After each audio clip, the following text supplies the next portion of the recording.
Good afternoon. This is our 22nd talk. We've covered a lot of ground since we started. I think Keta will just take you through the sutra and then we'll start.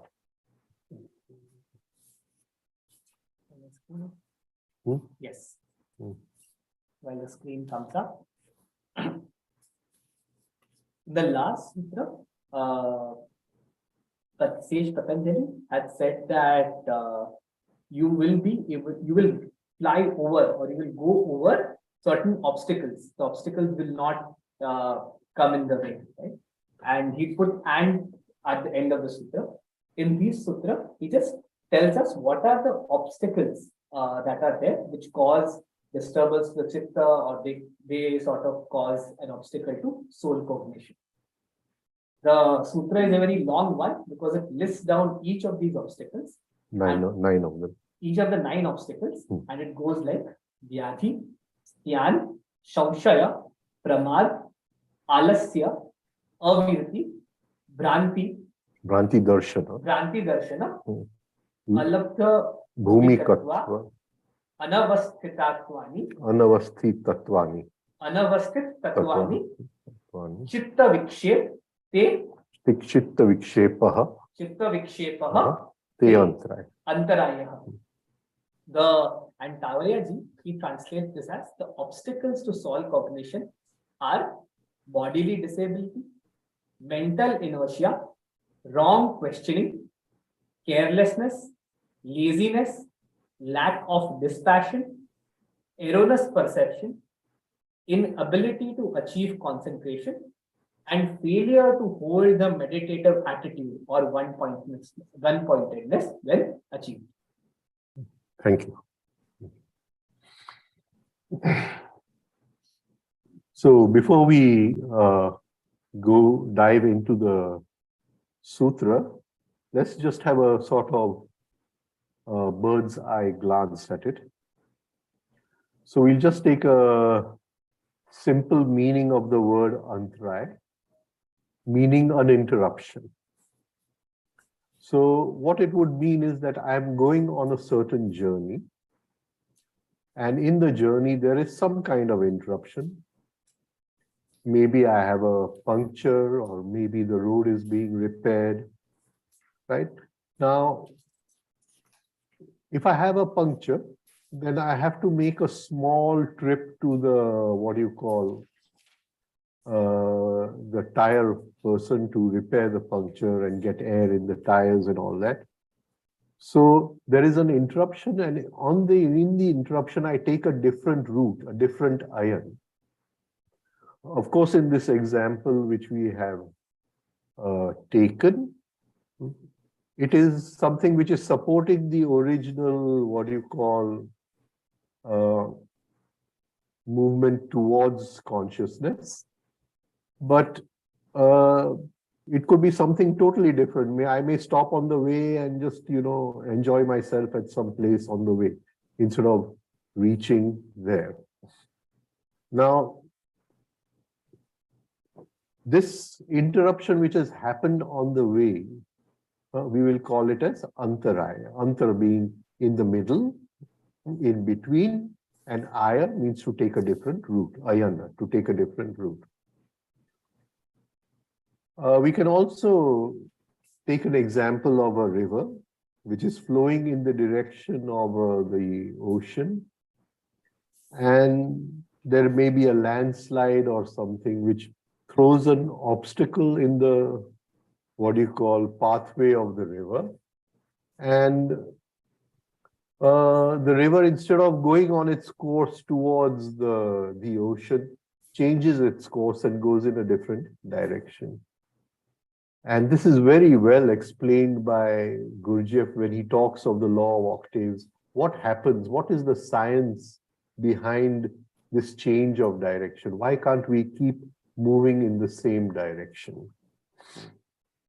Now we started in Sutra 23, Ishwar Pranidhanad. And we said that is to take our chitta, our attention, towards Ishwar. That is, now we have now come to a state in our journey where our attention is flowing towards the Ishwar inside. The attention is flowing towards the object of yoga, right? And there is a sudden change of direction for the attention. The attention is as if taken and thrown away somewhere else. And this, what can throw away our attention? What can kidnap our attention, abduct our attention, and throw it somewhere else? Patanjali calls as antaraya. Antaraya meaning obstacle. So we ask ourselves a question over here, that we were flowing towards the inner Ishvara. We were going on our journey towards the inner Ishvara. But at some point, we are not able to hold our attention there. Our attention is not being able to be, no, I won't, stuck is not the right word, but to hold our attention there. And he's saying, now, what are the impediments? So he names 9 impediments. He names 9 obstacles.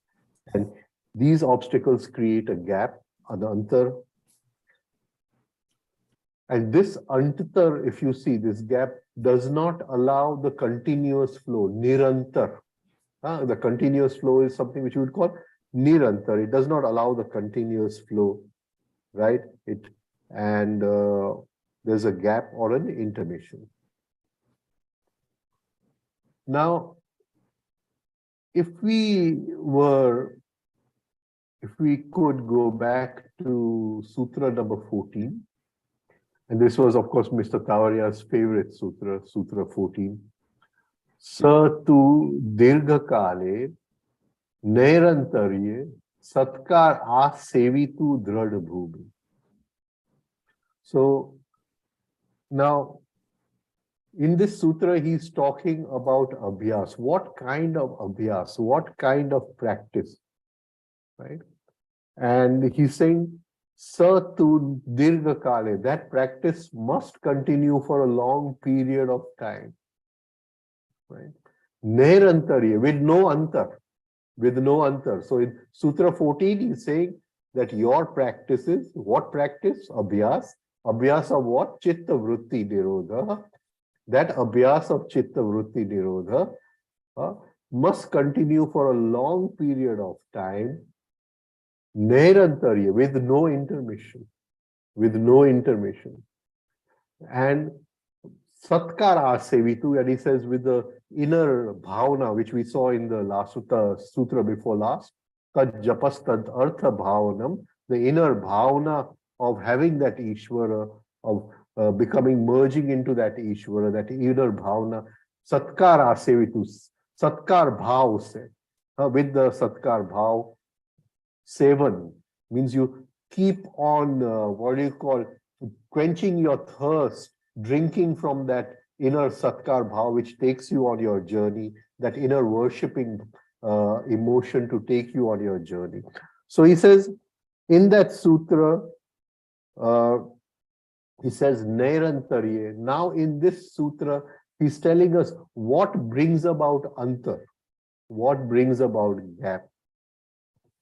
We, in the best of our, what do you call, effort, in the best of our, what do you call, aim, we want to follow the path without any intermissions, right? We don't want intermissions to come. And we have this inner will that we want to do it, but still intermissions come. And we fall back, and gaps come, and life goes on in this way. So here he's giving us what kind of gaps can come.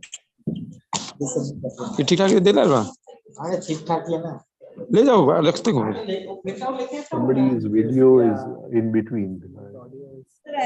Audio, sorry. Yeah.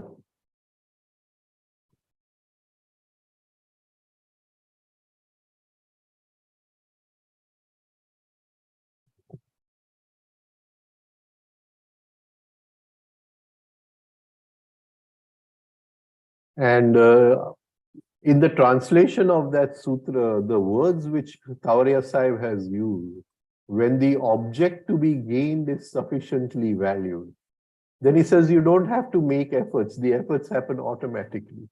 Do we value our inner path of yoga? Do we value this rise in consciousness? How much of value do we put upon it?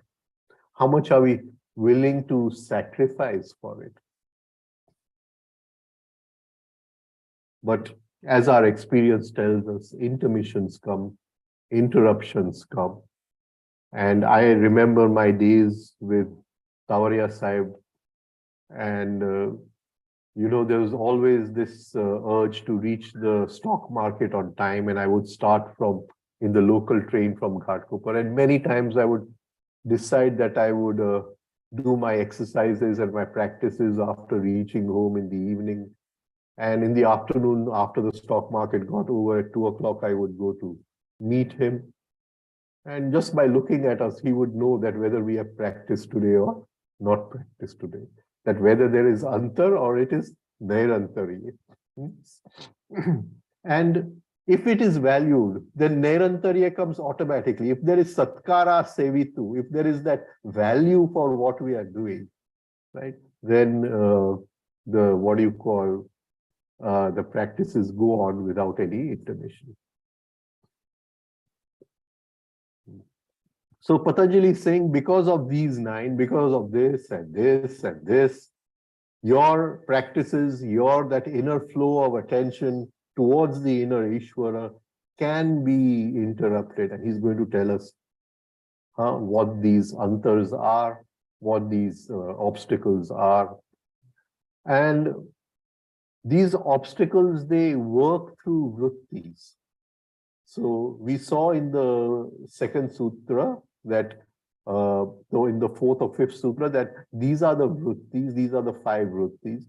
So the obstacle will bring about the vritti, and the vritti will steal our attention from the path.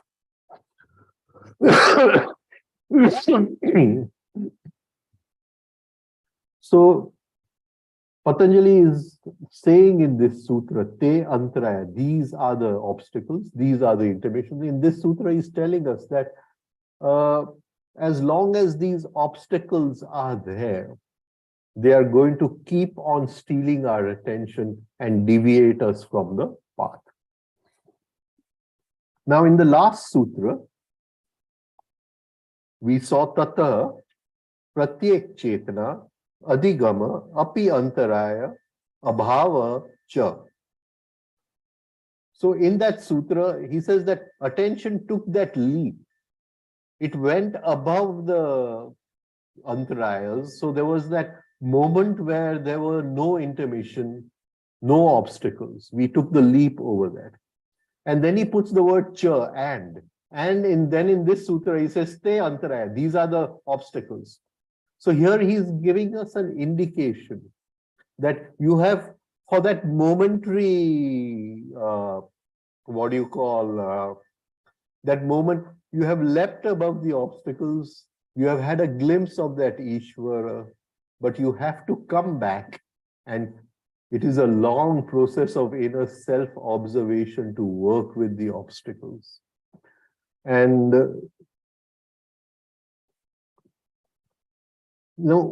supposing somebody does not want to come back, he does not want to work. He says, I've already had that glimpse, right? Why should I now work with the obstacles? I know what is at the top of the mountain, right?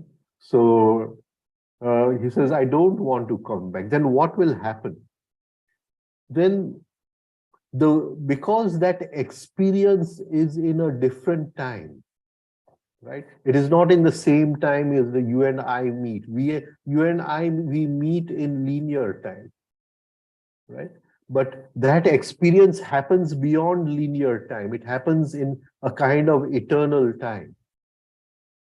Now, if we don't come back and work with the obstacles in linear time, there's a great possibility that they'll get fixed in a higher time, and we'll carry on those obstacles for maybe many more births altogether.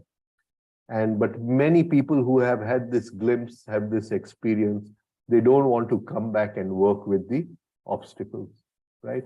And so here he is saying that there is that momentary abhava, and there is, for some moment you have a glimpse of that Ishvara because there are no obstacles. And then he says, and these are the obstacles. Now we must look at the word abhava. I explained it last time. I'm going to explain it again. Bhava is the prerak of bhav, is the what you call encouraging emotion for bhav. Bhav to be. Something has manifested. Bhav to be. It has manifested that I have got rid of the obstacles. But abhava cha means that bhav, bhava, it does not mean I have got rid of the obstacles. It means this momentary glimpse should serve as an encouragement, should provoke me to come back and start working with the obstacles. And then from bhava, it becomes bhu. I come to a state where I have manifested no obstacles. I'm free of the obstacles. And this requires a lot of work upon self, a lot of hard work upon self. It can take many years.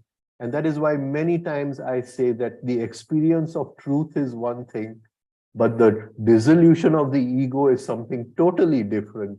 Many people in a moment, they have an experience of truth, but the ego does not dissolve. And then the ego takes possession of that truth. And we can see this happening in so many places, right? So we have to come back and we have to work with the obstacles. So he's using the word abhava, the encouragement to bhu, to manifest that state where we are free of obstacles. So this leaping over, this glimpse of that state of no obstacles, it becomes a provocation, it becomes an encouragement. It tells us now, go back and work with the obstacles, practice self-observation over a long period of time, be free of the obstacles, and then you move ahead. Don't move ahead till then.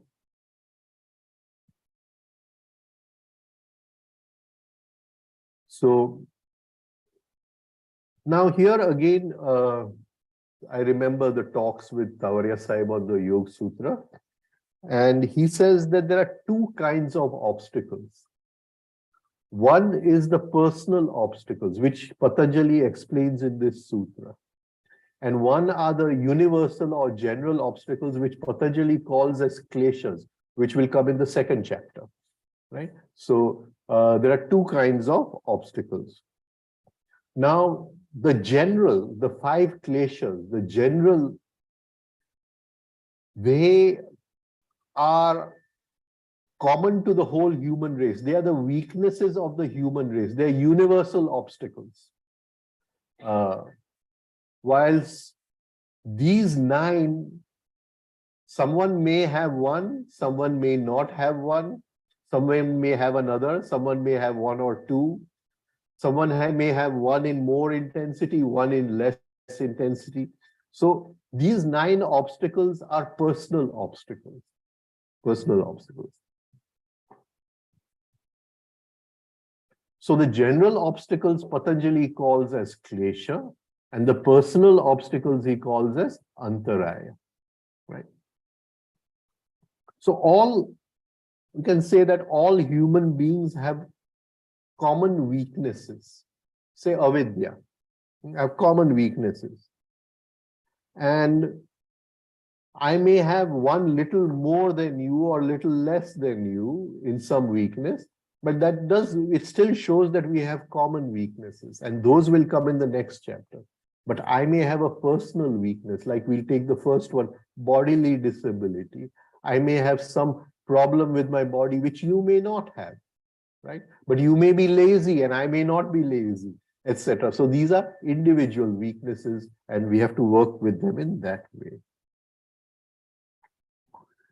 So when we look at the general weaknesses, that is, which will come in the second chapter, one common factor which starts with is avidya, the covering of the truth, the veil over the truth. And it is these weaknesses these general weaknesses which are the veil over the truth. He first puts our personal weaknesses. We work with our personal weaknesses, and then we get the capacity to work with the general weaknesses. A time will come in our journey when we will be working with both together, the understanding of both together.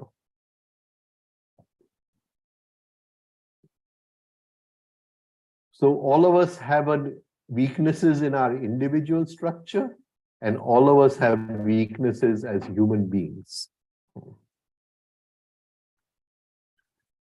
In another way we can say this is that man is a part of nature. Man is a part of nature.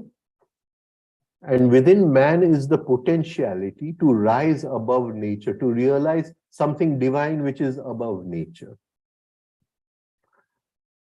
But this depends on each man's individual choice. Nature does not help him to rise above nature. Nature keeps him in nature, right? But it is each person's individual choice whether he wants to give water to that seed lying within him to rise above nature, to realize his divine nature. Now, man also has another choice, and that is to fall below nature. He can go back to the animal, right? That doesn't mean his form will change, right? But he can live like an animal. He can live in animalism. That is, he has chosen a path to go below nature. Instead of making that effort to rise above nature, he's chosen a path to fall instead.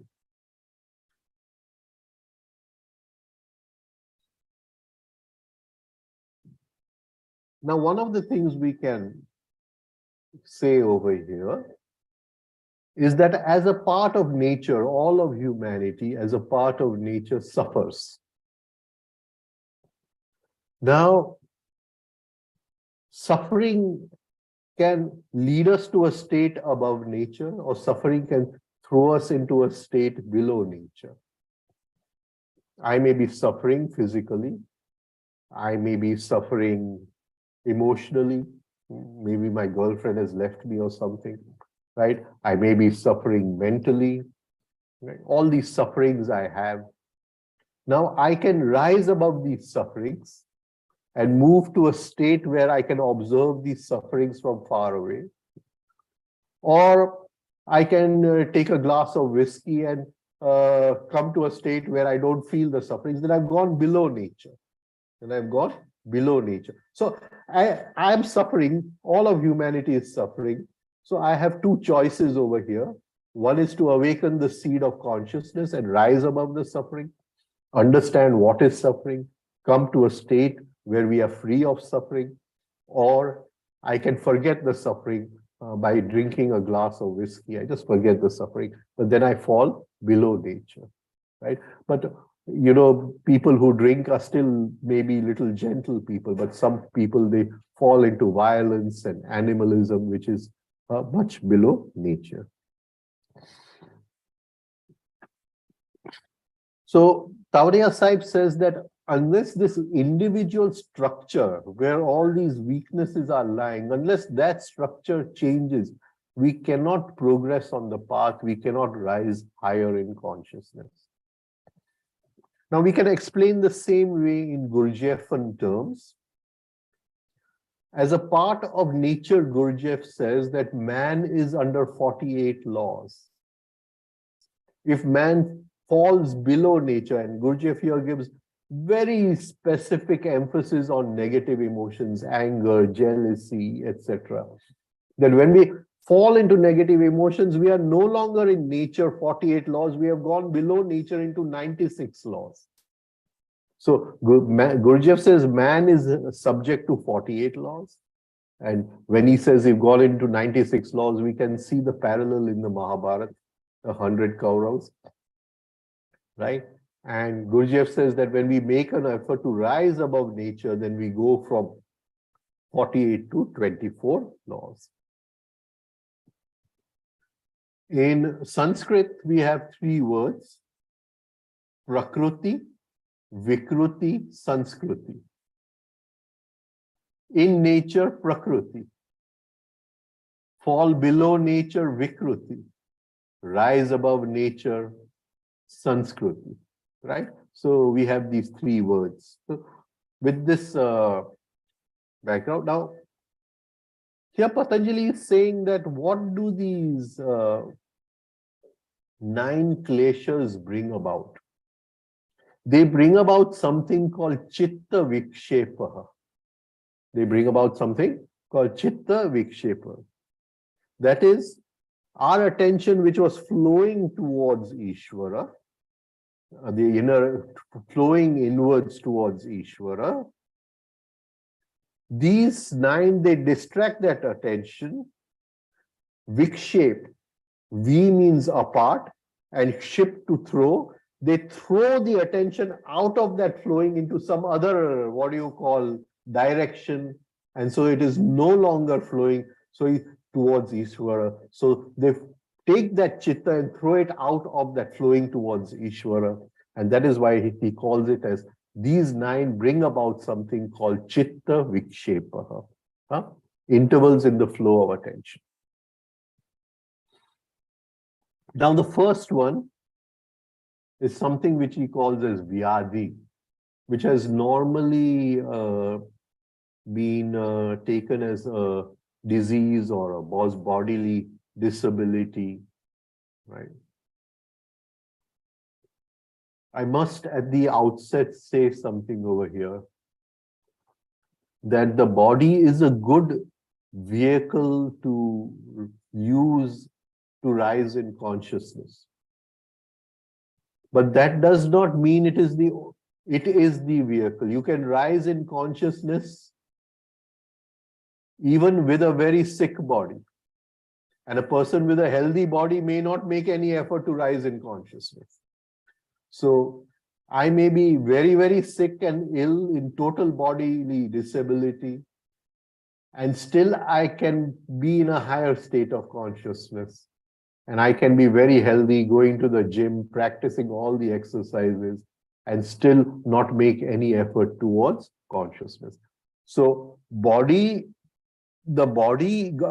healthy body is a, what do you call, help for consciousness. But consciousness is not dependent upon a healthy body. Yeah.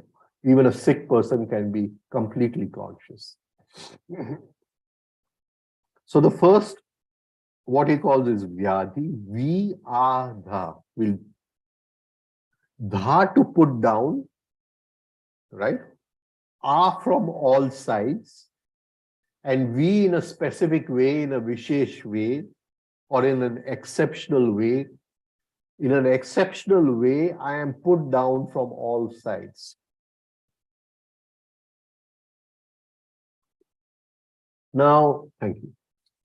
When I am ill, I'm put down from all sides. All sides means mentally, physically. Of course, I'm ill physically. So physically, mentally, emotionally, right? Even the moving center, I won't have the desire to go traveling anywhere. I like to lie in bed. So from all sides, when I am put down, that is called as vyadhi, V-A-dha, right? In an exceptional way, vishesh, in an exceptional way. But it is mainly used for bodily disability, disease, a mental ailment. It means to be seized by disease, to be captured by disease. That is from all sides, intellectual, emotional, from our sensitivity, etc.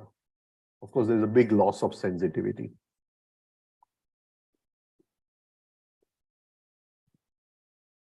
So if we just take a simple thing that I have a problem with my body, say I've been to the dentist and he's removed a tooth. So the next whole day, my tongue will keep on going to that empty space where the tooth was removed. Similarly, what Patanjali is saying is that if there is a disability in the body, it will keep on stealing my attention. My attention will keep going over there. and my attention will not be able to flow to that Ishwar inside. And this is with everything: ill health of the body, of the mind, of the emotions, mental health, psychic health, etc. And because my attention keeps going to my disease, there is a kind of fragmentation of attention. And Gurdjieff puts a lot of emphasis on fragmentation of attention, right? And I don't have that powerful attention to continue that flow towards Ishwar. Now, we'll look at three words over here: Adi, Vyadhi, and Upadhi. Adi is disease, physical ailment. It could be a mental condition also.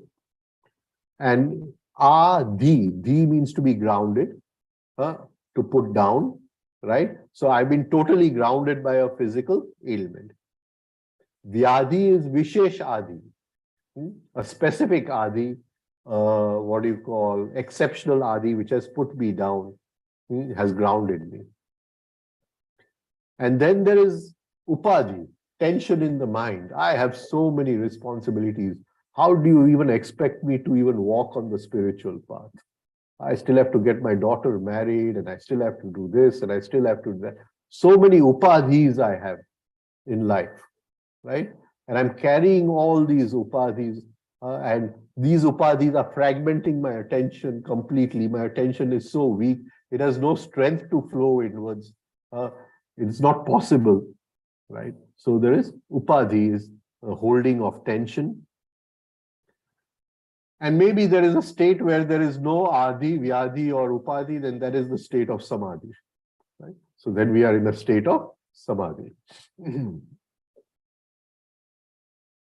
Now, in anyone's life, the encountering of any obstacle, I will not call it as a happy condition. It's not a happy event. That is, I won't say that I've got a physical disease or a mental disease and we should take it as a happy event or something of that sort.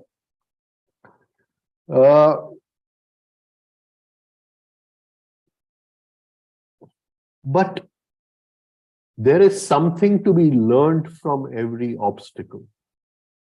That is, we can use the obstacle, the vyadhi, as a stepping stone for our progress. That is, the vyadhi has come, the suffering has come. Now, do we want to rise above it or do we want to fall? If we have fallen, it has stolen our attention. If we have held our attention, even in the vyadhi, then we will rise above the vyadhi.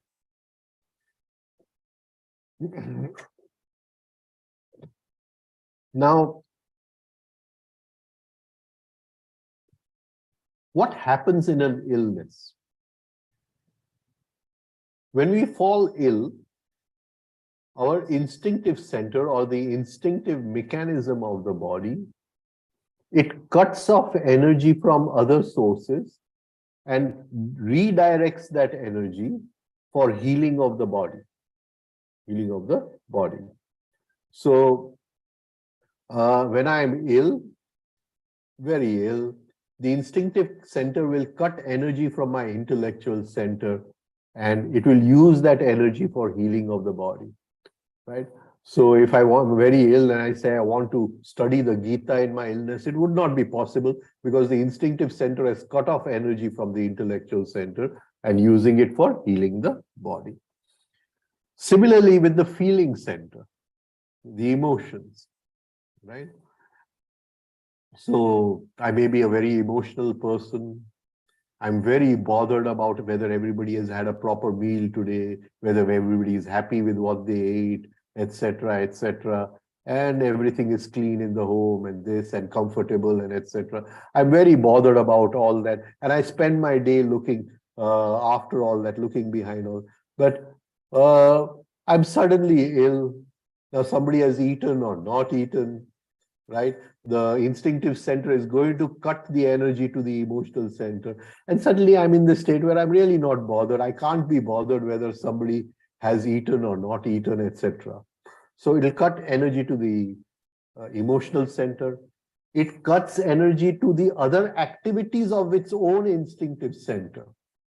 So if I'm very ill and my friend comes, that, oh, this new restaurant is open and it's got excellent food, and right, and why don't we go? But I'm not in the mood to eat anything. I'm not in the mood to taste anything new, right? It has cut energy to the instinctive center. It cuts energy to the moving center. I'm not in the mood to travel anywhere, take a trip to Kashmir or something, right? So when we are ill, the instinctive center sort of cuts energy from all the other centers and uses that energy for healing the body.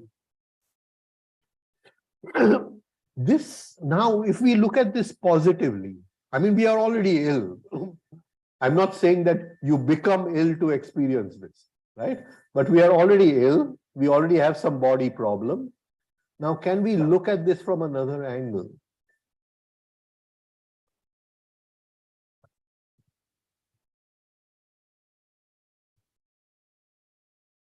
Can we, can you see that when we are ill, we are in a state of automatic detachment, automatic renunciation? Now, supposing I'm a person who is very, what do you call, identified that everything should be perfect. Have you arranged the table perfectly? Have you put the spoons and forks perfectly? The knife has to be on the right side, the fork on the left side, and the napkin arranged in this way, right? And I spend my whole day making things perfect. All my attention goes in making things perfect. Now, if I was to work upon this attitude of mine, if I was to, what do you call, observe this attitude of mine, to be free of this attitude that I want everything perfect, it may take a few years, it may take a long time of self-observation. But here I'm suddenly ill. I'm not bothered about who has put the spoon where, whether somebody has arranged the napkin properly or not. There's that sudden renunciation. Now, can I make use of that sudden renunciation?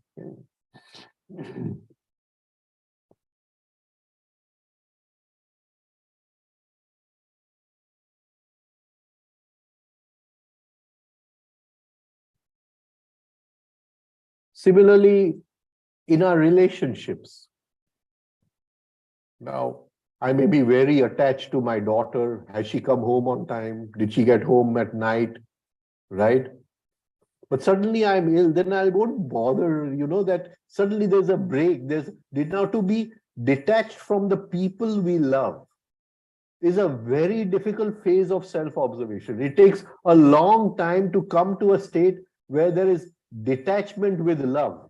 We don't get rid of the love. We increase the love, but we be free of the detachment. It takes a long, long time to come to that state.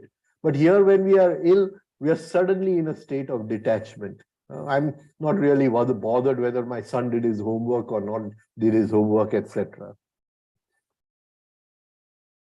Some people, they like to talk the whole day. They always need somebody to talk to, and they are always wasting energy in unnecessary talking. And it has become so habitual, right? And now suddenly I fall ill. And suddenly the mouth closes. There is no talking at all. I'm suddenly free of that habit of talking all the time. Many of us, we, what do you call, love scandal. We love to read about scandal, which actor is having an affair with which actress, etc., etc. And we are here ill, lying in our bed, and if somebody says, do you know this new scandal has come up, this actor with this actress, and we say, we are not bothered about that. So all these habits of ours, which have accumulated momentum over the years, suddenly in a state of bodily disability, the state of illness, they all sort of fall away. And if we make right use of that illness, because once we are healed and back, they're all going to come back again. So if we make a right use of that vairagya which has happened for that small amount of time, then the illness can be used positively and we can use the obstacle. We step on the obstacle, use it as a stepping stone to a higher state of consciousness. I'll talk about one more example over here, is something which I have personally seen with someone. Supposing someone is diagnosed with cancer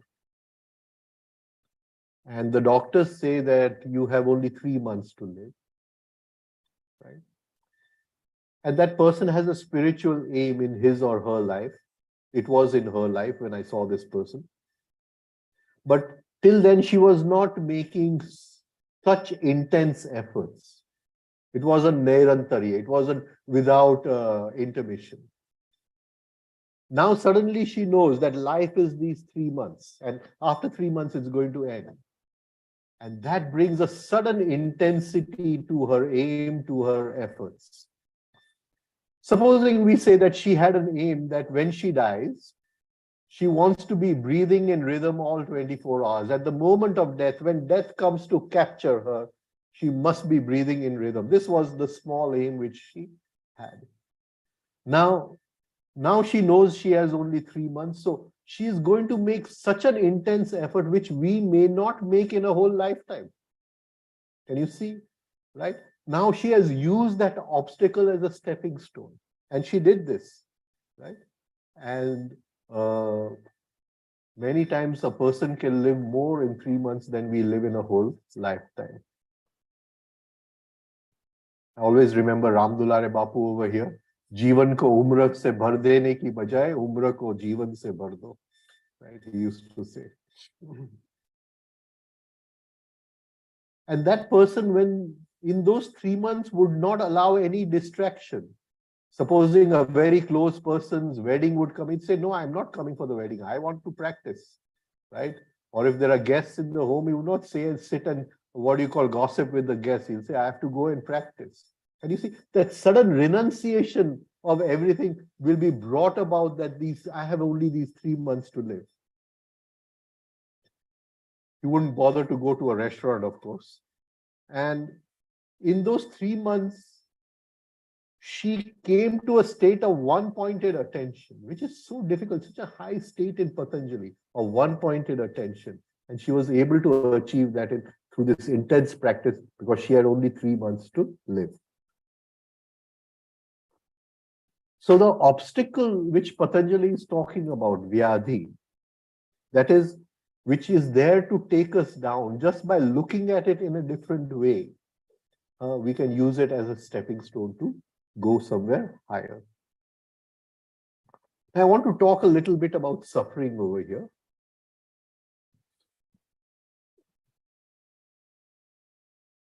Whenever we are suffering, physical, emotional, mental, whatever we do moves from a lower time to a higher time. It moves from a linear time into an eternal time. In the sense that I've fallen ill and I'm complaining all the time, my body is paining and I've got a headache and I've got fever and I had so much work in the office and I can't do that and I can't do this, right? So I'm in this state of complaining all the time, right? And what I don't realize that what I do when I'm suffering moves from a lower time into a higher time. So this what do you call this pattern, this sanskar of complaining all the time is now going to be with me for a few lifetimes because I have practiced that when suffering. Mechanically, it has been happening when I'm suffering. So whatever I do when I'm suffering, that gets fixed. It gets fixed in some other time. Now, supposing I am in a state of suffering, disease as we call it, and I use that state, I use it with will, that I want to meditate in this state. I want to bring yoga, chitta, vritti, nirodha. I want to practice towards one-pointed attention. I want to practice the rhythmic breathing. Then in that 1 week in which I was ill, what I have practiced may and achieved in that 1 week, I may not achieve by years of ordinary practice. Because in suffering, it takes that practice from a lower time to a higher time. It becomes a sanskar inside. It becomes a new habit inside. So suffering is the key to fix consciousness, right? Nothing can disturb that consciousness, right? Suffering is the key. And the prime example we have is that of Jesus Christ, where he chose suffering so that whatever consciousness he had achieved in his lifetime, that suffering would be fixed forever. In that intense suffering, that consciousness would have been fixed forever. And he chose to go on the cross. And when we read what happened, you see, when he was standing with his disciples and he hears the footfalls of the soldiers coming to arrest him. The soldiers could not be seen, just the footfalls could be heard. And he says, before the soldiers come to arrest me and take me to the jail, let me go to meet them, let me go to welcome them. And he goes to welcome them. So there we have a very prime example of where he used suffering to fix the highest state of consciousness, to make it permanent in himself. So vyadhi, I mean bodily disability, it can be used in both ways, right? Either we fall from it, we complain and become negative, then all that complaining and negative will be with us for a very long journey, or we can rise above it.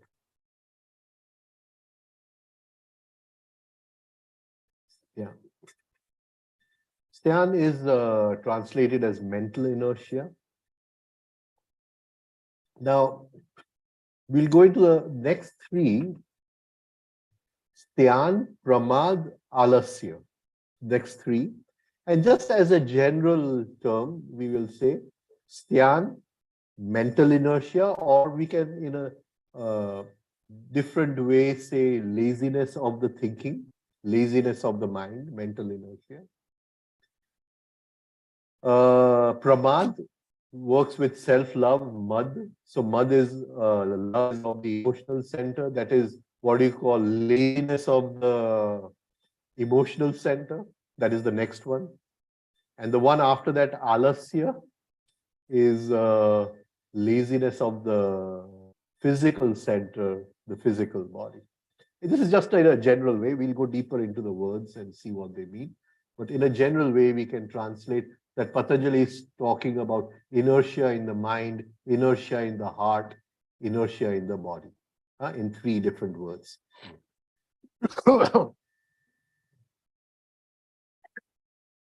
The definition of Styan, Shabda Sangatayoho, that is either in words or either in tone, right? Everything is collected into a heap. Everything is collected into one mass. Right? So now, if I'm just holding one thought, and everything is revolving around that one thought, why did this happen to me, and what have I done wrong, and God is not happy with me, and they say I have no proper destiny in life, then it becomes that thought collects into one mass.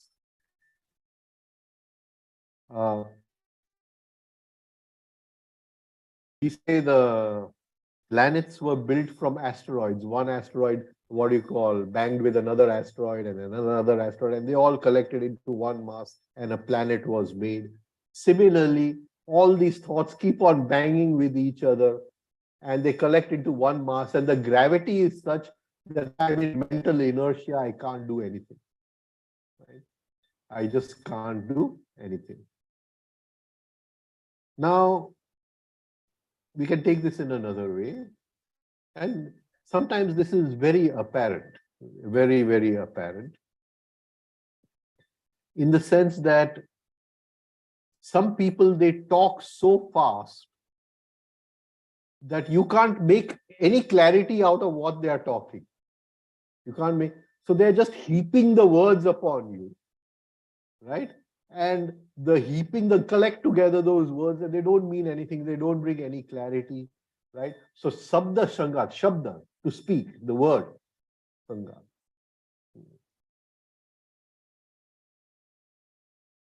So just as the asteroids were banging with each other, the words are repeated so fast that they bang with each other. And in the end, we feel he has thrown a heap of words on to us, but we really don't know what he said. Some people's tone, they speak in such a high-pitched tone, as if it's coming from some deep inner anguish, some deep inner, so the reverberations, the reverberations. And because of the tone, we don't understand anything. They've just heaped everything upon us, just collected everything upon us. So it is as if all the attention has been fragmented into different pieces and they've just been brought together. Sanghata. Shabda sanghata yoho. Sanghat means to bring together, right? But Sanghat is positive and Sanghat is negative. This is negative signal. So I may be talking in a what we call tragic tone. Some people, whenever they talk, it's always in a tragic tone. And they heap all their difficulties together. They heap all their pain together. And of course, if you don't listen to their difficulties and if you don't listen to the pain and suffering through which they are going, they feel so offended and so hurt. You have to listen to it. So they bring out all their pain in a heap. They heap it all together. There's a repetitive sad tone. There's a repetitive sad tone about it. Now, inertia. So science has an experiment for inertia where they say the, what do you call, temperature in two kettles, the water is at different temperature. One is very hot and one it is quite cold. And the two kettles are connected to each other. Now, the water will get exchanged between the two kettles till both come to the same temperature. After the same temperature, there is no exchange. The science says now it has reached a state of inertia. It has reached a state of inertia. There is no exchange.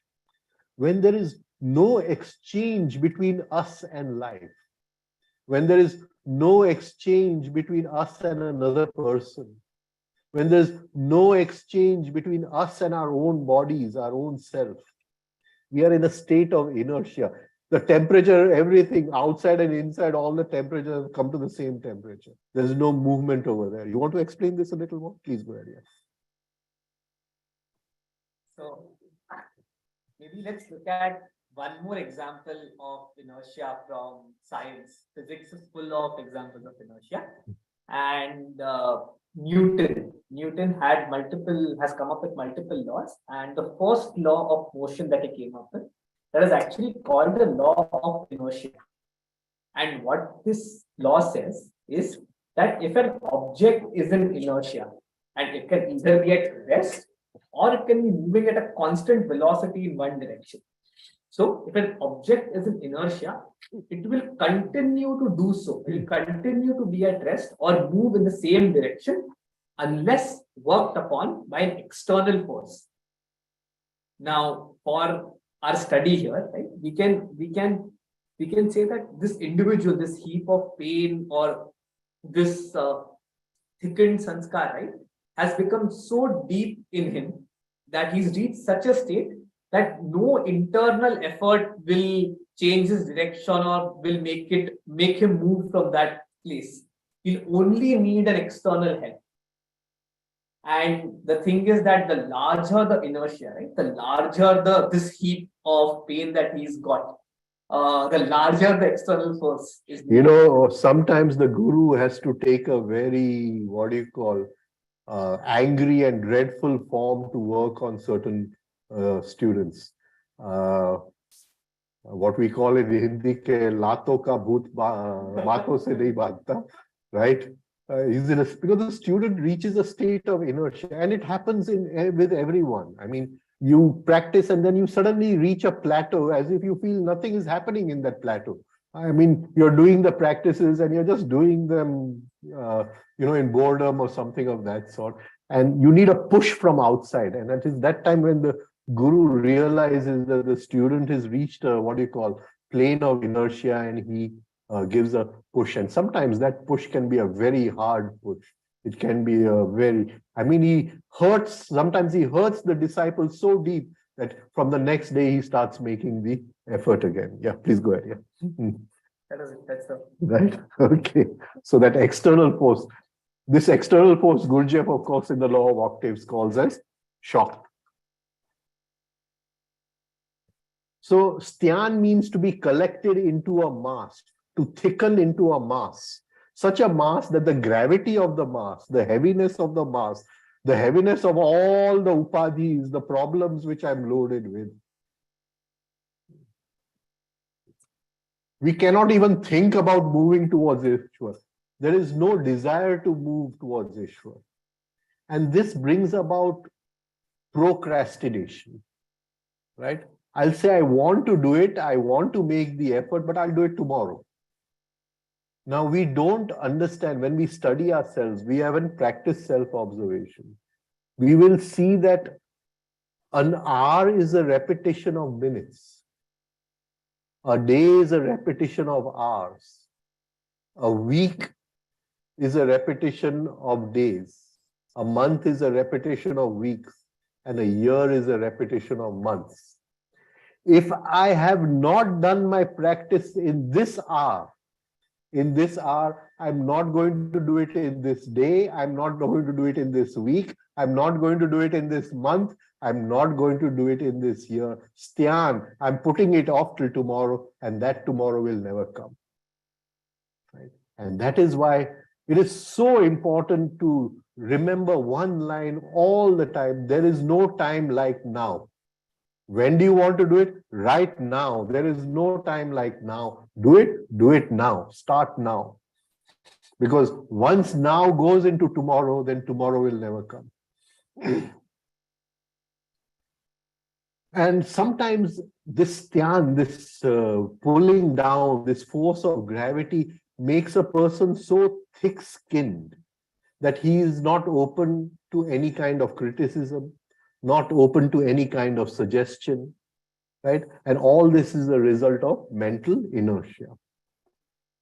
And the power, the potency of attention keeps fragmented because he's daydreaming and brooding all the time in that inertia.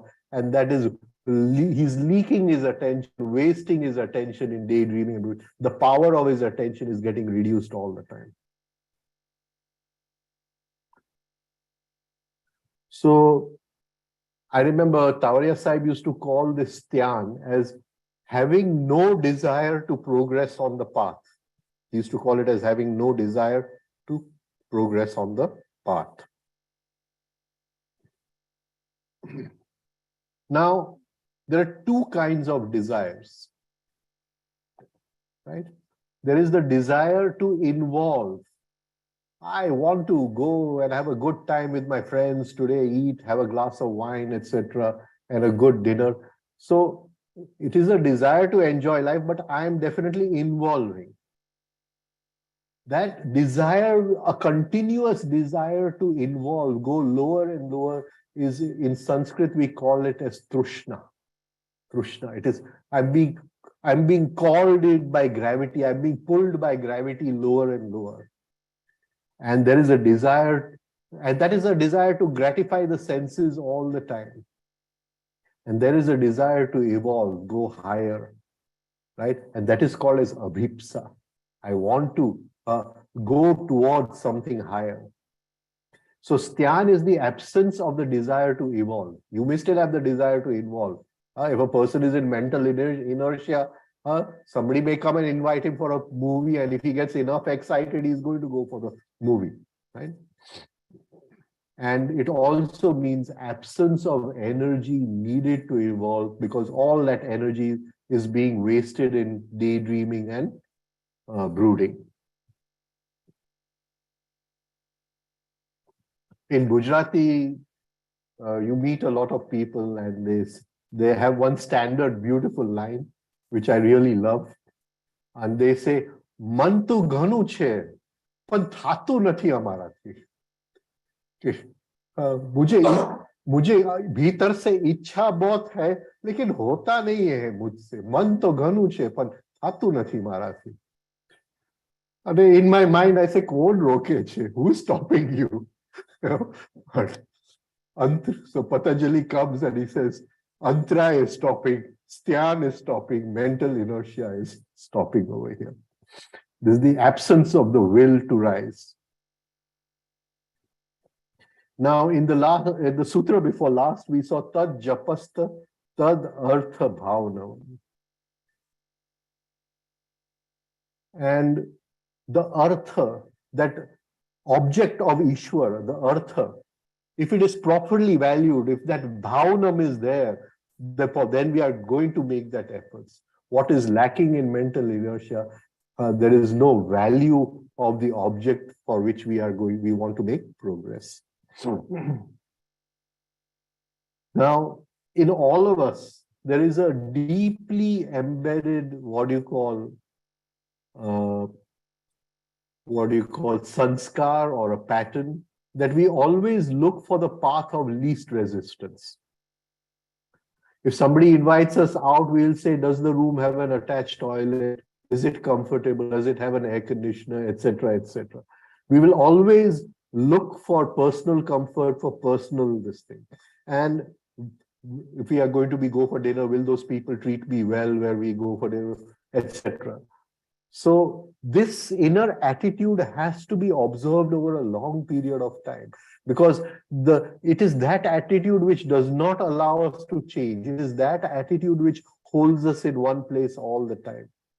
And of course, the Gurdjieff says that the soul is surrounded by essence, and this essence is, in nature, it is basically lazy.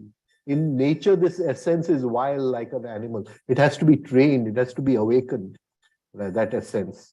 And so we can understand what Patanjali is saying by the word styan. So we saw two of them, vyadi, styan. Let us see one more today. Sanshaya. Sanshaya. The next obstacle is sanshay, doubt, suspicion. What does Tavariaji have taken? Sanshay, Tavariaji has the third one. Wrong questioning. Wrong questioning. Wrong questioning. I love this wrong questioning. I really love this wrong questioning. And you know, for years I used to travel everywhere and teach people the exercises and hold meetings. And sometimes there would be 6 to 7 meetings in a day. And people would come and they would ask questions. What do we get by doing these exercises? Has this helped anyone before us? Right? Is there any proof? Do you have you recorded any proof in any medical journal? Etc. And I said, do it for 6 months. The proof of the pudding is in the eating. My guru has told me all the time. He said, no, you please show us some record where. So people love to, you know, have wrong questioning, and in the end, they don't do anything. They question their whole lives. Right? And of course, in the Gujaratis have one more beautiful this thing of questioning, when the husband and wife come together and you ask the wife, why aren't you doing the exercises? You look at your brother. In 10 years, he has been doing exercises. Nothing has changed. Right? So they have this wrong questioning. Wrong questioning. A beautiful way of translating this, I would say. Anyway, sanshay, doubt, suspicion, dreaming, a kind of negative imagination. It comes from the root she. She means to lie down. Lie down, to go to sleep in imagination. That is, you're not just lie down, but you're dreaming also, you're thinking also all the time. And suspicion leads to something called negative imagination. We must talk about this a little. You have written something over here. You want to talk about it, right? Then I'll go ahead.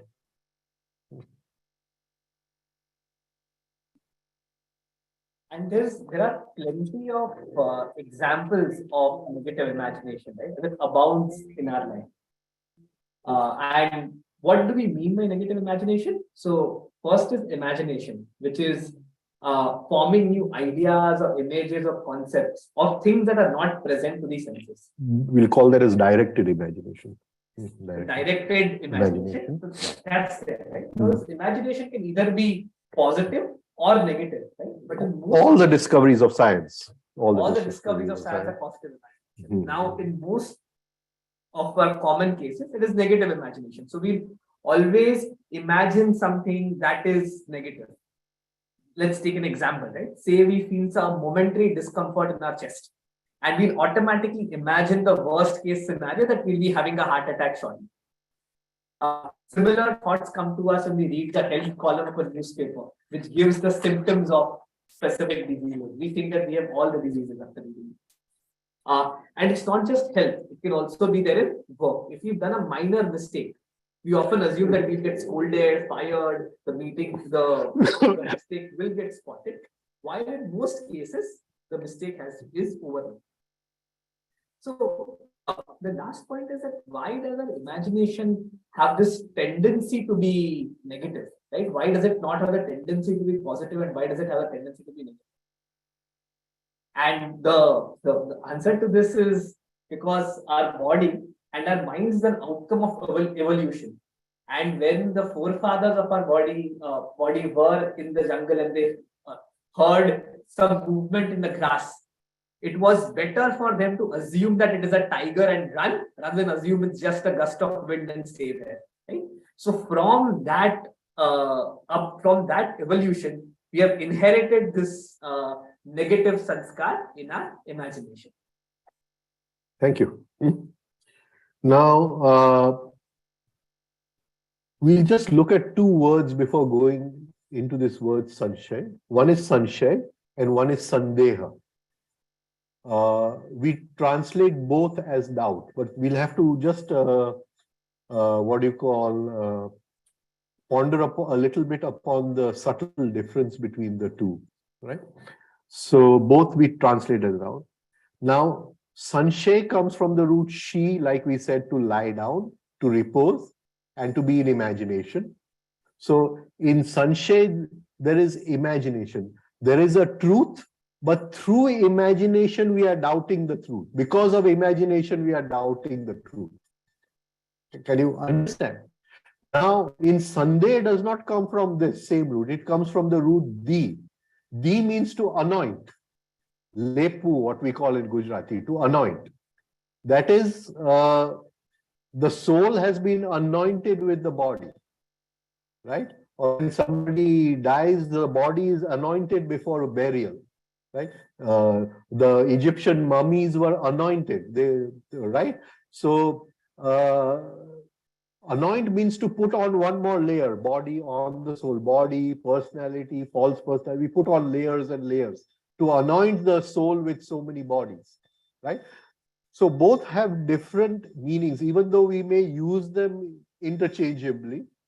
So sanshay is that we are not seeing the truth because of negative imagination, and because we are identifying sleep somewhere, we have lied down somewhere, whilst sandeha means that truth we have anointed with something. Also, that could be from our imagination, but we have done some leopard on it. We have anointed it with something. I hope I'm able to come across over here. So there's a slight difference between these two words, sanshay and sandeha. So dreaming in this sense, dreaming in the sense of the doubting, to lie down, sanshay, to lie down and to dream. Why did he do this? What was his motive behind doing this? Will it be successful? Will it not be successful? Now, in astrology and numerology, we have what you call the house called Gemini, Mithun Rashi. And Mithun Rashi is the Gemini twins. So whenever we see that the moon is in Gemini or the Lagna is in Gemini, we say this guy is an indecisive guy. It takes a long time because he's always going from here, oscillating between two. and or if you are born on the, what do you call, on the date 8, then you're always oscillating between two circles in life. You want to do this, you want to do that also. I mean, this is just a general term, just to give. So here, Sanshay, because of imagination, it could be this, it could be that. What would he mean? What did he not mean? What did he hide? His face showed something. Did he mean something else, etc., etc.? There is a state of indecisiveness. There is a state of indecision. Whilst in Sunday, because of anointing, putting layers on that, there is a state of doubt. There is a state of doubt. And both these have a slight difference in between them. So this brings about a kind of indecisiveness, a kind of hesitation, a kind of suspicion. And things are not clear because we are dreaming this all the time. All these thoughts are coming within us. Why did he do this, etc. The mind is oscillating between different possibilities, we can say. Now, and this is not just true of life, right? It is true of us walking on the path also, because today the market is flooded with spiritual teachers. Yeah? And all of them are giving lectures and talks and all kinds of things. And we are always oscillating from here to here to here to here.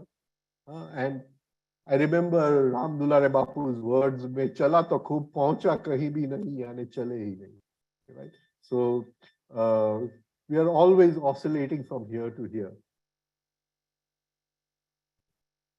And because of this oscillating, we always have a distorted view of the reality in front of us.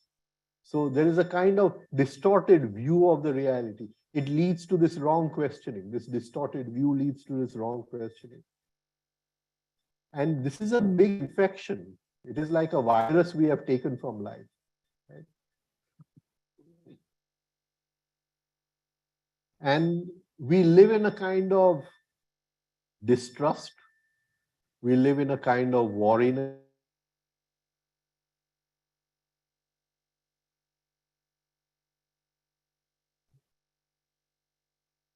Of feeling that something is not true or something else is possible. And it becomes very difficult to come to a decision. Now, supposing a person is to get married, I may explain to him all the benefits of getting married. So he knows everything. There is no doubt. There is no Sunday. There is no doubt about getting married. But still, he cannot come to a decision because he's oscillating between so many possibilities. And this negative imagination can sometimes be so spellbinding, it grips us so hard that we forget everything else. And many times, this is because one of our weaknesses is suggestibility, right? Somebody comes and puts something in our ear, suggests something to us, and we take it for as real. We take it for, supposing I'm new in college and I'm in love with a girl, and somebody comes and tells me, I saw this girl going around with that guy, you know? And then we take it as real, something real. And we are such victims of suggestibility. And instead of looking at her through the eyes of love, which I was looking at her just a moment ago, now I'm looking at her through the eyes of suspicion. Everything changes in that moment. And this is the basic quality of our thinking. We are suggestible people.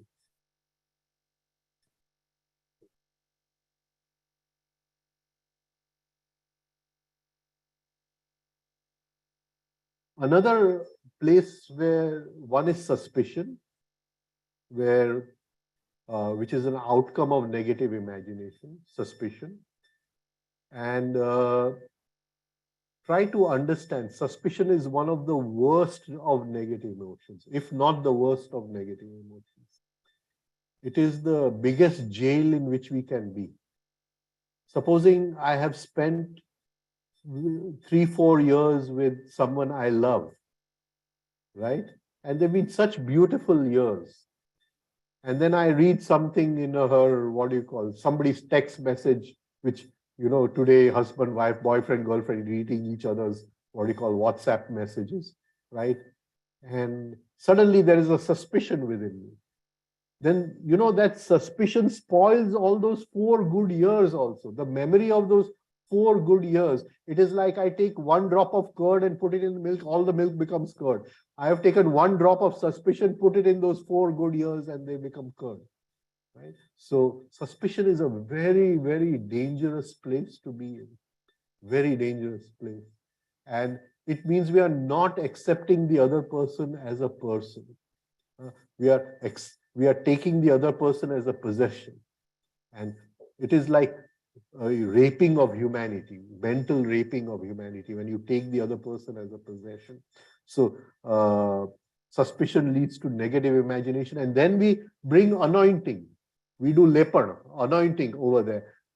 Her hand was on his shoulder. Definitely there must be something going on. So the fact was her hand was on the shoulder, but now I start anointing it with so many other possibilities. She must have done this and she must have that. And she was late yesterday. Definitely she was over there, etc., etc. And the whole beautiful milk becomes curd. Everything, our whole life gets ruined through suspicion. And suspicion can lead one to God knows what, right? So it's a form of negative imagination. Another form of negative imagination is worrying. And we love to worry. And when we go into self-observation, we see inside, there's a whole group of eyes. It's like a big political party inside who love to worry. They love to worry. And when we don't have anything to worry about, from somewhere they can get something for us to worry about. They're such clever eyes within us. And they try to hold our attention, that seduce our attention into worrying all the time. And when we go into the root of the word worry, it means to wring. That is when you take your clothes out of the washing and then you wring the water out of your clothes. When you are mentally, physically wringed like this with all kinds of problems, you're in a state of worrying.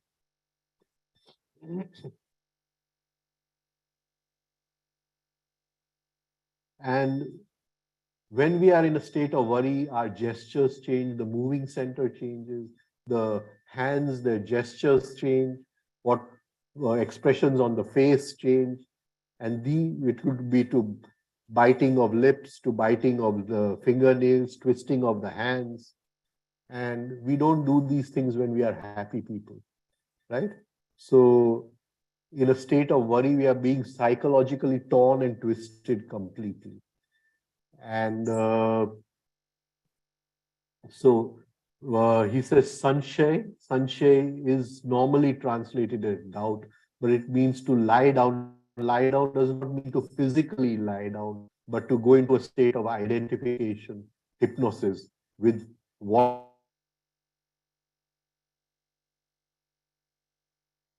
excessive about it, and to go round and round in that. That is a state of Sanshay, right? And we have to look at it, observe it, and be free of it. It's okay? Shall we take one more, or would you like to stop? Can we take one more? Yes, Rajan bhai, we can take one more. We take one more? Yeah. So the next one is Pramad. Pra means to go forward. Mad means self-love, intoxication, ego, where the ego is moving forward. Napoleon came for marching with 100,000 men. And so the ego is moving forward. That is, mad means to be intoxicated. To be intoxicated. We're intoxicated with what a good person am I. Intoxicated with self-love, pramad. So it is a weakness of the emotional center. Till what we saw in Styan was a weakness of the mental center, the laziness of the mental center, the laziness of the emotional center. Now, there are 2-3 things about this. I think I may have to divide this one between this and next time. The people who are very, have a lot of self-love, very deep into self-love, intoxicated by love of themselves. One of the byproducts of that is that they may be very careless people. So, if you go to those people and you praise them and you say what a good person you are, then they may be careless with their money, they may be careless with their things and just give you something, right? So that is one thing. But they are also very intelligent. They can't see their own faults, but they are experts at seeing other people's faults.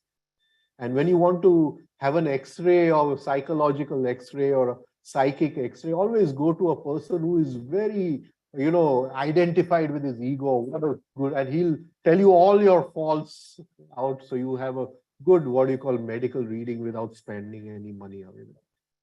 Right? And in the Mahabharata, we have this character called, Shalya. Beautiful character. And he was the mama of Nakul and Sahadev. And Shalya means a spear. Means when I speak, I use such words that they go through and through you like a spear. Shalya. And a very intelligent person who can see our faults and read our faults, when they tell us our faults, it just goes through and through us. It's as if a spear going through and through us. And these people, like we said, they are very prone to procrastination. They love it when people praise them. So Duryodhan came in the way to praise Shalya, and instead of going and supporting his nephews, he went and supported Duryodhan, right? Because he was a victim of praise. Yudhishthir was very intelligent. And he knew that the other quality of this mama is that he's very sharp, very intelligent. So he went to his mama. He says, okay, mama, you have gone on the side of the enemy. You are going to support them in the war. It's okay with us. Doesn't matter. But at one point in the war, you are going to be Karna's charioteer. And at that time, keep on throwing spears, keep on throwing arrows of what you call insults at Karna, so that his break his self-confidence. And this is exactly what Shalya did in the Mahabharata. So we have this character of self-love in the Mahabharata, Shalya, beautiful character.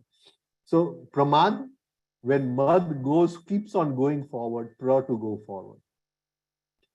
And this self-intoxication, it takes a long time to be observed. We must separate from it and observe it over a long period of time. We can take certain what we call symptoms, right? The first being it hates to be laughed at, that it hates it if anybody insults it. It hates it if anybody criticizes it. So whenever somebody criticizes us and we feel hurt, whenever we see two people laughing in the corner and we feel, definitely they're laughing at us, right? And we feel hurt, right? Then look at where we are feeling hurt. That is where all our self-love, our egoistic eyes lie. We have to observe that over a long period of time. So it hates being insulted. It cannot laugh at itself. It will always laugh at the expense of other people, right? It likes every event to reflect upon it. So supposing a person who is pramad, in self-love, he's standing with a group of friends, and for 5-10 minutes, the friends don't talk about him even once. He feels hurt, he feels insulted, he feels as if they have not bothered about him or something of that sort, right? It loves people to admire it. And deep down, there is a feeling that people should bow down to me. Right? It loves it when people say sorry to it. And it loves to disguise its egoism. It loves to disguise its self-love by giving donations everywhere, to appear modest everywhere, appear as if it is loving everywhere. But a little bit of criticism and it can be stung easily. So if we, observe these few symptoms within ourselves, we know where our pramad lies, we know where our self-love lies. And just by looking at it over a long period of time, we can be free of it. Many times it is very clever. It disguises its rudeness by kindness. And it loves to show off its kindness. One of the beautiful, what do you call, of self-love is loves to show off. The showing off we call as vanity. It loves to show off, the peacock mentality which Mr. Tavariaji used to talk about. But these people are always restless inside. So people in pramad are always restless inside. Why are they restless? Because they always feel that the outer covering may fall at any time. Somebody would see them without the outer covering. They are easily provoked, and if you insult them, they can hold on to that insult, even take revenge after a few years on that. They just hold on to that insult. You come to meet them, they'll remember you insulted them 20 years ago, right? So they hold on to it. But when you talk about their merits, you talk about the good deeds they've done, they feel so happy, they feel so satisfied. This feeling of worthiness, of how worthy, what a good boy am I, this feeling of worthiness. And that is pramad. It is laziness in the intellect, in the emotional center. These people, they know everything. They are not open to anyone else's suggestions. There's never a window through which you can touch them. And they are so self-intoxicated either by their knowledge or by their craft or by their, what do you call, some power they have. They are so self-intoxicated by that becomes a big obstacle on the path. We can say in a way it is the biggest obstacle on the path.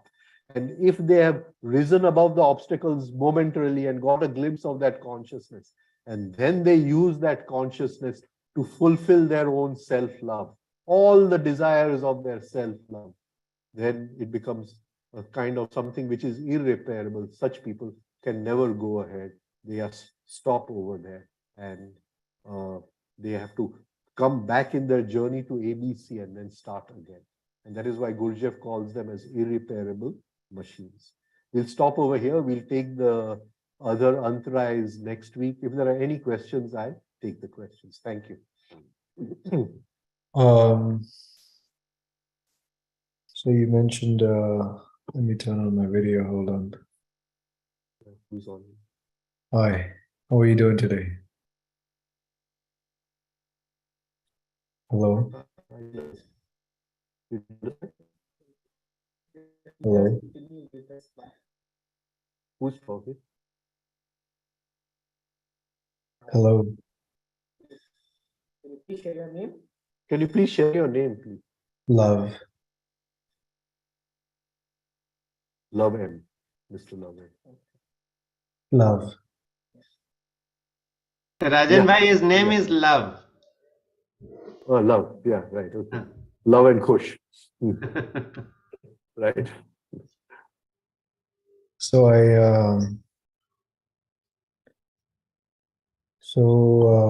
I have a question about the last thing that you mentioned, which was ego. Self-intoxication. Self-intoxication. And when you were describing the characteristics of someone that is self-intoxicated, I was cross-analyzing if I do any of that or if I have any of those characteristics. Who is someone that is parallel of this self-intoxication? What is the parallel of that? What is the polar opposite of that? A person who has dissolved the self and only love remains. The self and love, right? So as you dissolve the self, what remains is love. That is the parallel. Right? My approach is always through consciousness, not to approach it through love. Right? Let love come in through the back door as a byproduct of consciousness. So we make an effort towards consciousness, that is on dissolving the ego and what love should remain as a byproduct. It was already there, but it was self-love. Now there is no self and love remains.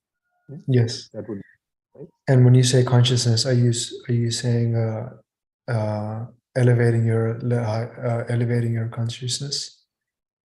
Yes, elevating the consciousness by taking the attention deeper and deeper inside towards the inner Ishvara. Okay. Another question that I have is,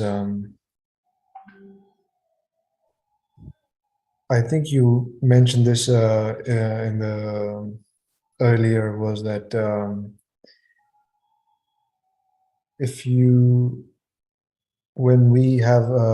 when someone is conscious, more conscious, and when we come across someone that is not as conscious, we can say, yes, I accept this person's state of consciousness. But what do we do when that person who is just a little bit less conscious, we're not going to say that that person is bad, good, or this or that or whatever, because then that is a judgment. What do we do when someone that is less conscious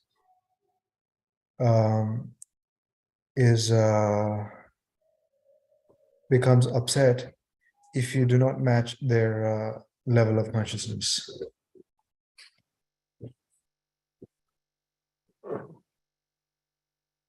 First of all,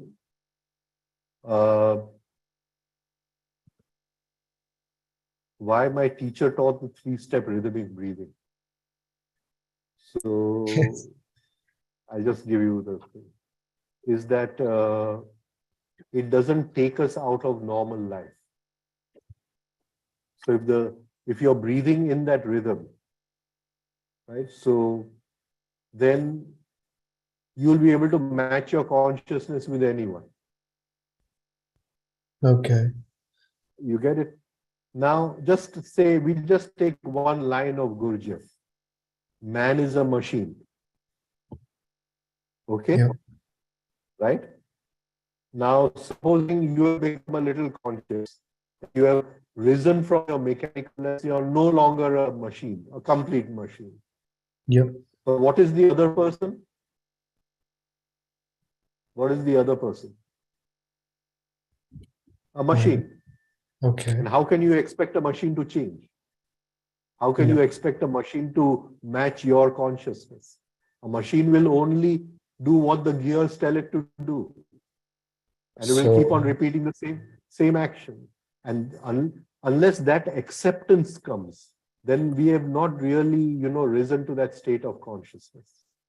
That acceptance of the other exactly as is.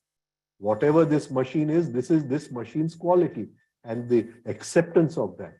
Yes. If there's rejection of that, there is irritation, then somewhere we are still holding irritation inside. If there is anger, if you feel he is wasting your time, then there is absence of patience inside, and somewhere we have to work on ourselves. Right? We don't want others to match their consciousness with us. We want to match our consciousness with whoever is in front of us.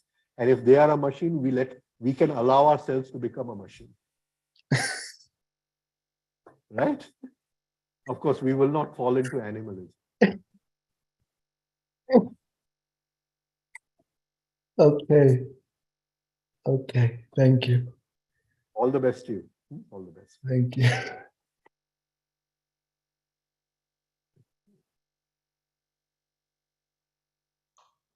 Anybody else wants to ask a question? Please unmute yourself.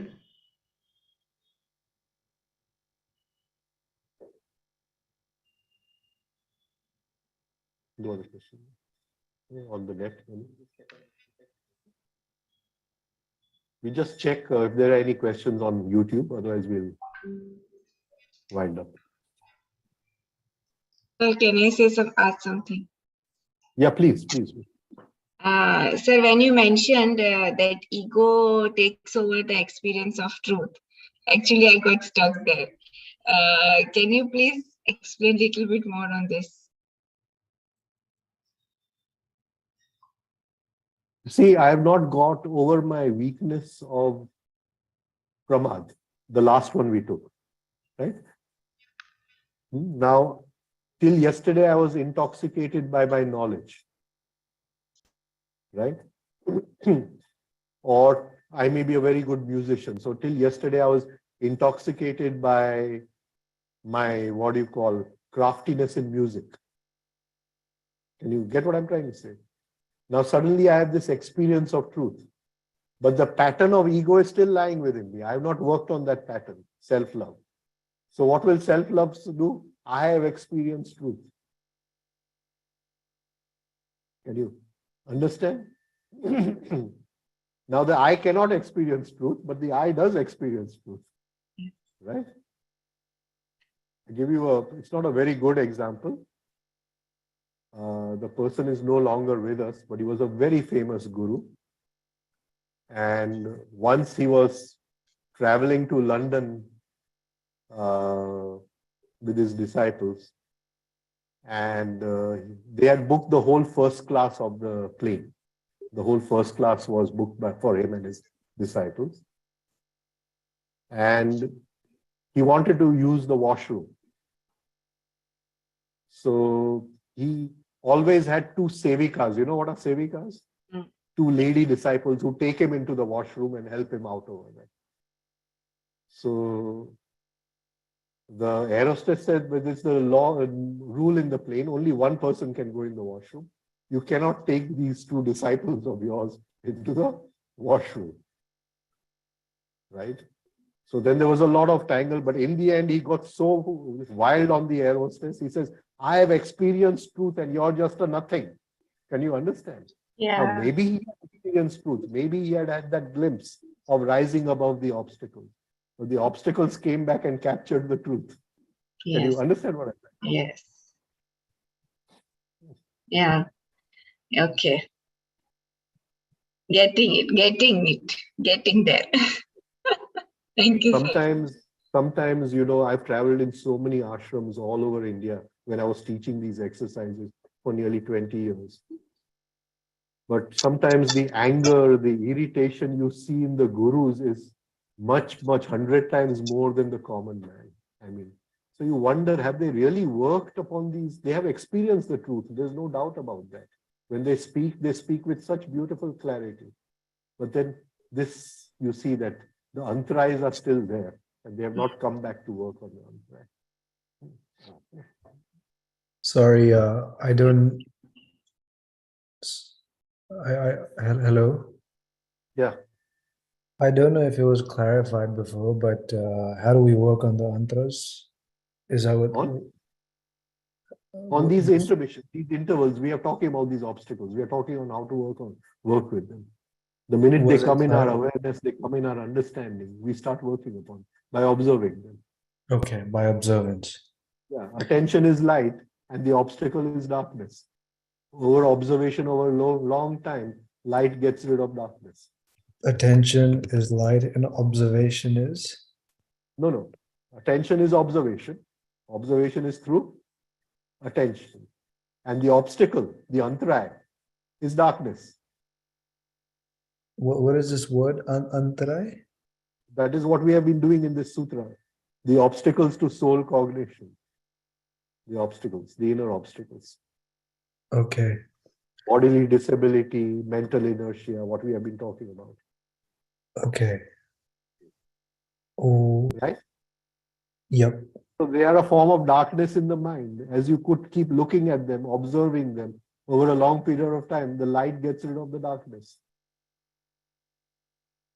That's right. You don't have to do anything. You have to just watch. Yes, observe. The patience to watch. Yes. Right.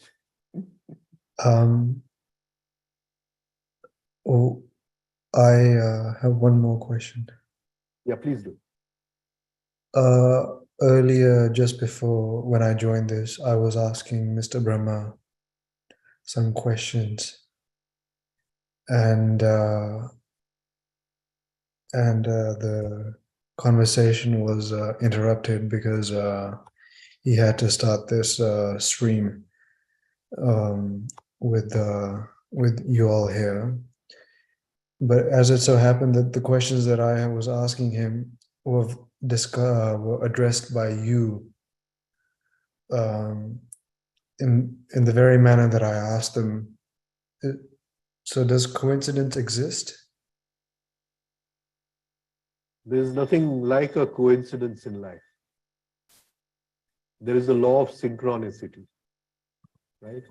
And it is not that I am answering the questions. Your questions are being answered. Yeah. There is no person over there, right? If the thirst is right, then the water comes in front of you. Right? Otherwise, there was water everywhere and not a drop to drink. Excellent. Thank you very much. Thank you. Thank you, sir. More questions? Yeah?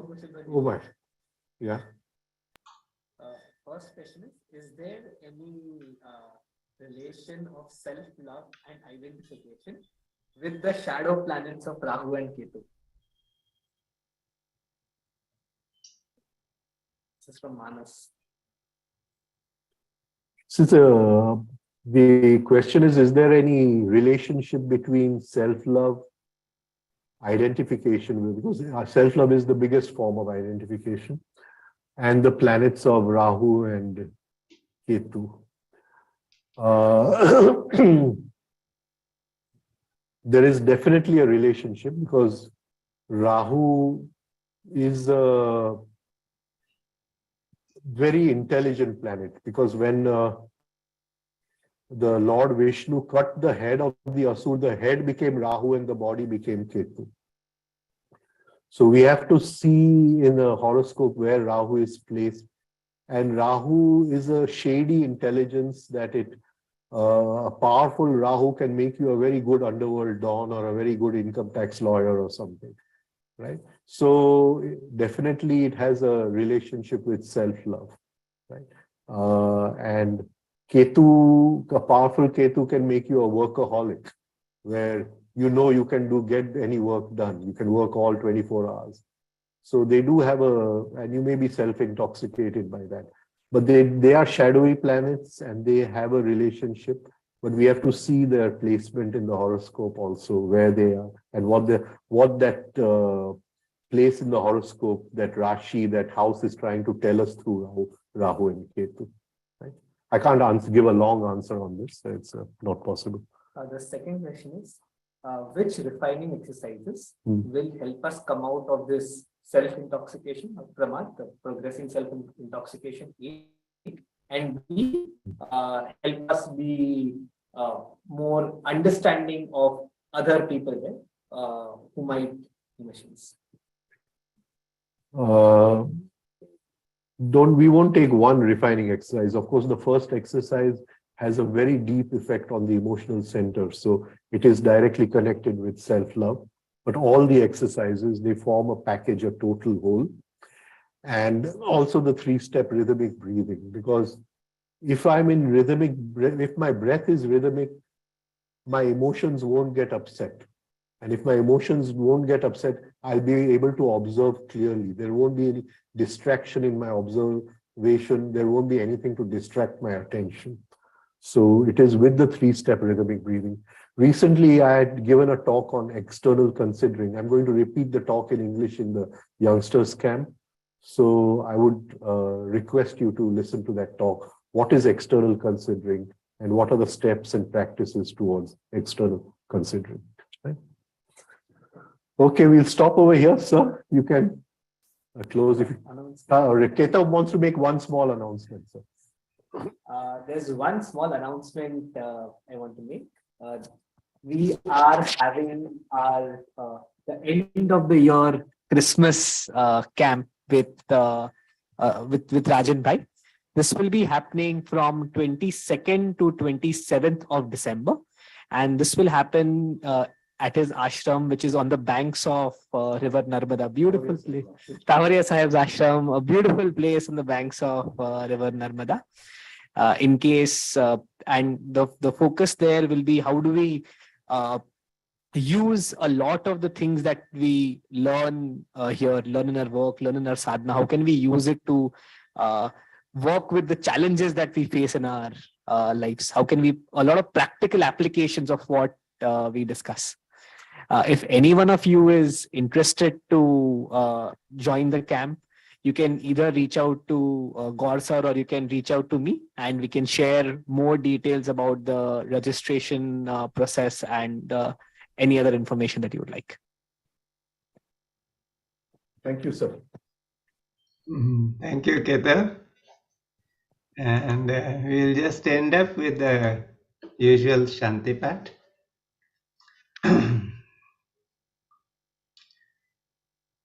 Om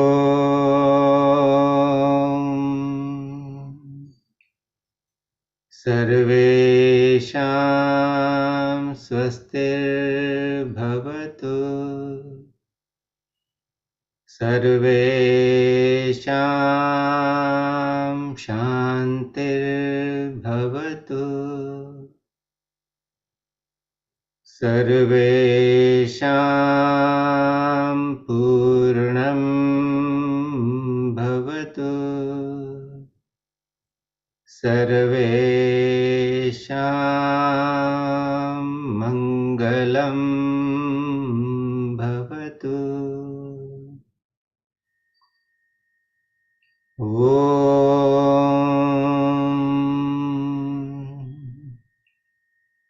Sarve Bhavantu Sukhino Sarve Santu Niramayah Sarve Bhadrani Pashyantu Ma Kaschid Dukkha Bhag Bhave. Om Shanti Shanti Shanti. May peace and auspiciousness prevail everywhere. Thank you, dear Rajan Bhai, and thank you everyone for being with us. Thank you, sir.